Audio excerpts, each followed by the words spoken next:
As a footballer, is he better than Mo? In my opinion, yes. But Salah, he's like just the finisher. I just think what that kid did in the tournament, and Mo Salah didn't have a great first half of the calendar year, so that's why I went for Yamal. The man can keep piling on those goals, continue to lead the Premier League in goals and assists, and help Liverpool win the Premier League and Champions League this season. But you'll still hear people calling him overrated, and in some cases calling him straight up trash. And the crazy thing is that even a former Liverpool legend, Graham Souness, has disrespected him by saying, quote unquote, the most selfish player he's ever witnessed. I think he's the most selfish player I've ever witnessed. Salah? Now, why is that? Well, that is one of the topics I'll be talking about today. So, is there a bias in how football media is and has been treating Mo Salah? Maybe. Could Mo Salah be the most disrespected footballer in Premier League history? Possibly. And what's the real reason why some fans call him overrated? I'll try to answer it all in this video. So, let's get right into it.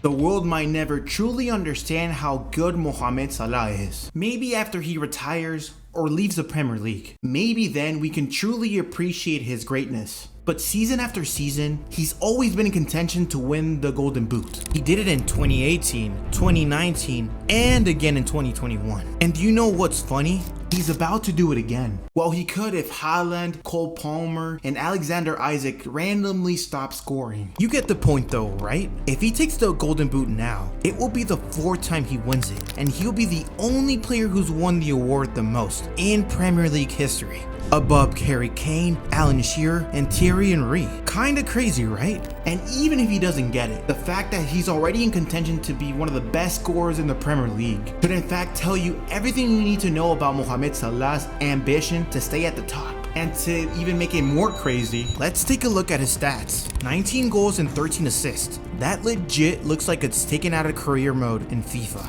And by the way, that's just his numbers in the Premier League. So he's got even better stats in other competitions. But let's take a step back here and answer the first question of the video. Is there a hidden bias in how the football media treats Salah? I would say yes and a no. And I would say yes and a no because this season I feel like has been the 2nd time he's ever gotten pretty much good amount of glaze. The first time he's ever gotten that type of glaze has been maybe his first year at Liverpool back in maybe 2017, his record-breaking season. So is it a 2022 World Cup Messi type of glaze? And yeah, not on that level, not on that level of glaze that Messi got in 2022. Let's take a look at his stats so far this season. So as we can see here, 23 goals and 17 assists across all competitions, and I'd say that's pretty good. That's like almost 50 goal contributions for the whole year, and that's crazy to me. And to give you a good perspective on how good that is, he scored as many goals in the Premier League as his rivals Everton, including Manchester United, Southampton, Ipswich Town, and Leicester City in that list alone. Entire teams, man.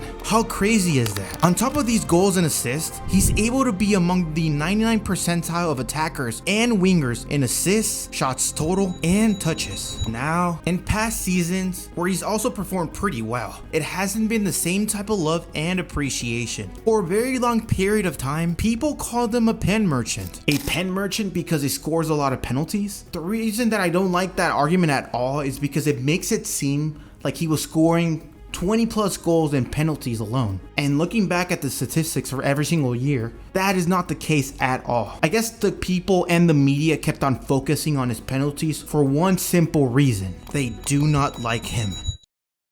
Salah not being in the most recent top 30 in the Ballon d'Or is one of these many examples. But why is that the case? Well, there could be multiple reasons. As a matter of fact, there could be hundreds and hundreds of reasons. But there are a few obvious ones that I've noticed. Some are controversial, but some are just facts. Number 1, it could be that many people don't find him an enjoyable player to watch. On one side, unless you're a Liverpool fan or you're from Egypt, there is not much flair to his game. On the other hand, a striker's main job is not blasting rainbow flicks and executing stepovers like our go-to Brazilian wingers. Instead, his major purpose is to score goals and provide assists. And this actually brings me to another point, his nationality. As you all know, Mohamed Salah is from Egypt, a country in the north region of Africa. You see, there's this kind of like hidden bias against non-European players or players from countries that aren't mainstream in football, especially on Asians and African players. Obviously, this is sort of a controversial topic, but I don't even think it's wrong, is it? Let's take another example. Here's South Korean Kanin Lee for PSG this season. Not too bad, right? But the real question is, were you even aware of this? My assumption leads me to say no. Unless you're an absolutely big football fan, you wouldn't have known. But that's just besides the point. The media and football fans around the world haven't even bothered to praise this guy a single bit. Let's take a look at more examples. You got Mohanmed playing for Wolfsburg,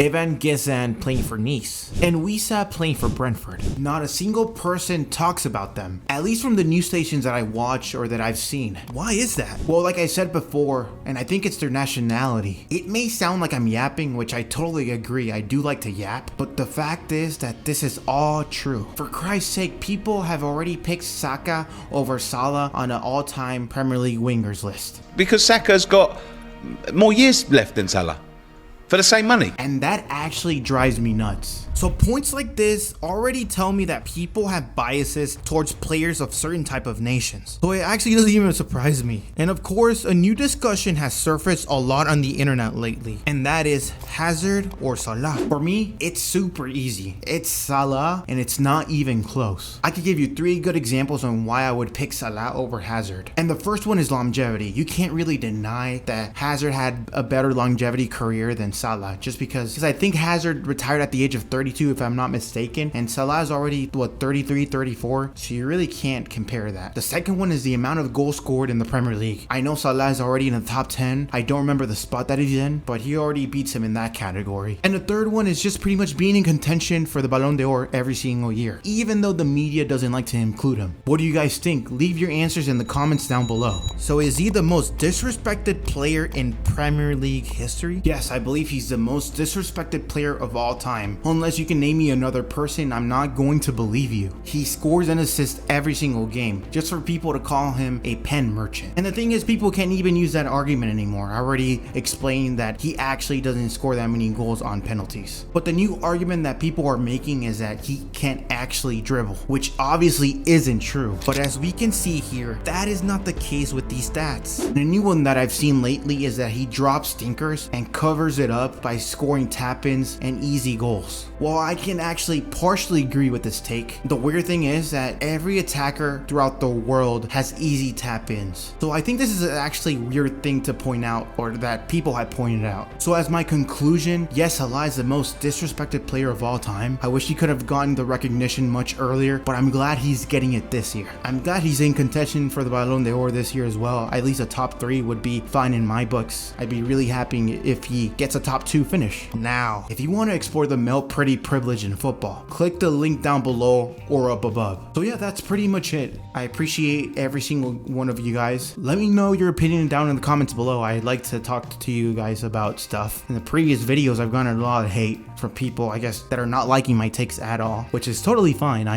You know, people can talk all they want, and that actually helps me because it gets me more views. So don't be scared to comment down below. So yeah, thank you guys so much for watching. You guys are amazing. I love every single one of you guys. Catch you guys on the next one.